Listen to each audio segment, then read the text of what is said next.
Wait up there for Mommy, Callum. There's something special about the entrance to an amusement park. A line drawn between the real world and the world of whimsy within. On this side, the apathy of our everyday lives. And on the other, anything we might dare to dream. It's no wonder Callum ran back inside. I wouldn't want to leave either. Wait for Mommy, Callum! The park is now closed. Have a safe journey home. Callum, where are you going?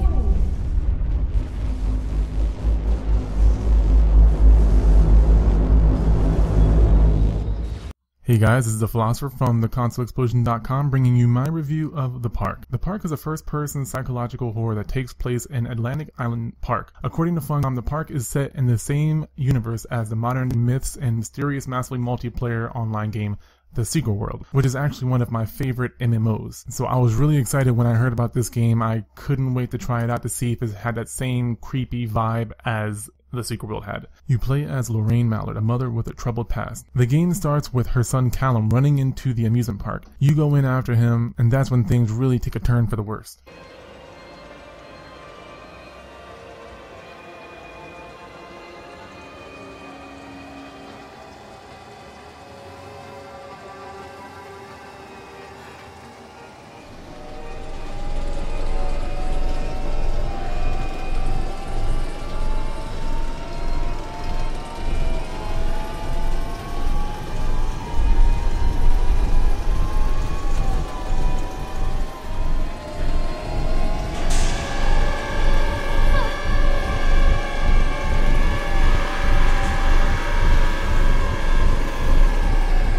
The first thing I really noticed about this game, and I was really happy about it, is it had that same dark and creepy vibe, same art style as the Secret World had. That really made me want to get into it. But I feel like it also pulled the better parts of Five Nights at Freddy's and survival horrors like Outlast or Soma. I never knew a man in a squirrel suit could be so creepy, but Funcom actually did a really good job of making this character be very creepy the few times that you actually do see him. You have this sense of helplessness whenever he's around. The game is very story-driven, and you gain more insight into the character as the story progresses. You gain some backstory from some of the objects that you can interact in the game, like articles or books and things of that nature, but a big chunk of the character's personality comes out when you hop onto the different amusement rides that they have throughout the game. The controls are actually very minimal. There's the shift button to sprint, the left click to interact with all the objects in the world, and then there's the right click, which you use to call out to your son Callum. Now you actually use this feature to give you slight visual cues as to different objects or directions in the game, kind of similar to Dead Space, but in its own little way. It's very subtle. Sometimes it's actually a little bit confusing. That's one of the few gripes that I have with the game, is that this feature actually confused me more than helped me at first. The other feature with the right click is at first you start off calling out to your son, but later on as the game progresses you get to see her emotional state when you press this button, and she starts saying different things. She gets more paranoid or angry, and I thought that was very cool to have that feature in there. It kind of adds to the stress and the tension of the overall game. There were a few times where it actually conflicted with some of the dialogue that had previously happened, but for the most part I thought that feature was very cool. It wasn't too annoying, kind of like in Heavy Rain where you're calling out to your son Jason. It wasn't that bad. It was a very cool feature that just helped add to the emotional state of the game. Where are you, Callum?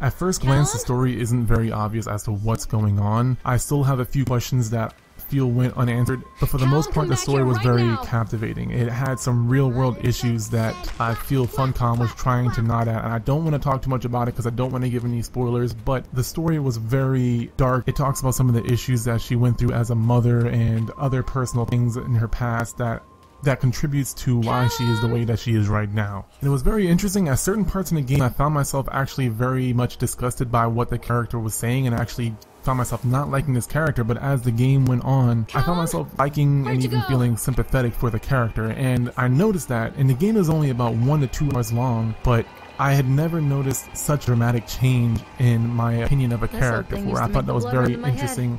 I don't know if that's what they were going for, but for me personally, I thought that was very interesting for me to go from kind of interested to actually not liking the character to liking the character and feeling sympathetic and just overall a little bit confused. They did a good job of kind of stirring emotions inside of me. I thought that was a very good job. A lot of people idolize their children. You hear them talking about their kids and just the way they talk, their fucking voices make me want to vomit. My angel likes to read, and little Johnny is so good on the piano. Fuck those people! You give up 9 months of your life carrying them, you traumatize yourself giving birth to them, and then you spend the rest of your life as their slave. Wiping asses, mopping up piss, feeding them. Little life-sucking monsters who take and take and take until... we all go insane. Any parent who pretends otherwise is just dishonest. That's called choice supportive bias. I am honest. Callum really grinds my gears, and he owes me everything. I think it's safe to say that this game has some very great graphics. I don't want to go too much into depth, but they did a very good job with the atmosphere of the game. It had that same vibe as the sequel world that I mentioned previously. Very dark, very creepy, kind of subtle tones. But what's really great about the game is the overall atmosphere when they combine the graphics with the audio and the tension and the emotions that are all combined together to make this very great experience, even if it is short. The voice acting, the audio, the ambient sounds, the music was all very much stirring, and it just created this creepy, helpless feeling that really added to the overall atmosphere of the game, which was very important for me. It was a very captivating game. That atmosphere really helped with the tension as you progress through the game and you see the main character kind of break down. The park is a collage of contradictions all of its own. Millions of people die every year in car crashes, and the park has little cars designed specifically to simulate that action. Hear the children scream with joy. In the sideshow alley, you can walk away with 15 cents worth of mass-produced Chinese teddy bears, while a grinning carny pockets your hard-earned $5. But on the subject of voice acting, most of the acting actually came from Lorraine. There wasn't too much other outside audio except for a few things that the son says and a few other supporting characters. But for the most part, it was the main character, but she did a very, very good job. The other characters, when they did talk, they did a very, very phenomenal job. The son definitely did a good job, and then the other characters just did a great job of being creepy.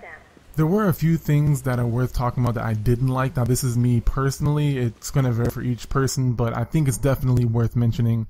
The first thing being the downtime. There were a few times when I rode some of the amusement park rides and there was a little bit of downtime. I didn't know what I was supposed to be doing, and that caused my attention to drift a little bit, which I ran to the game a couple of times, but I noticed I missed a few things because there was so much downtime. And if you're someone who has a short attention, that some of these things might be a little bit annoying, that there's a little bit too much downtime.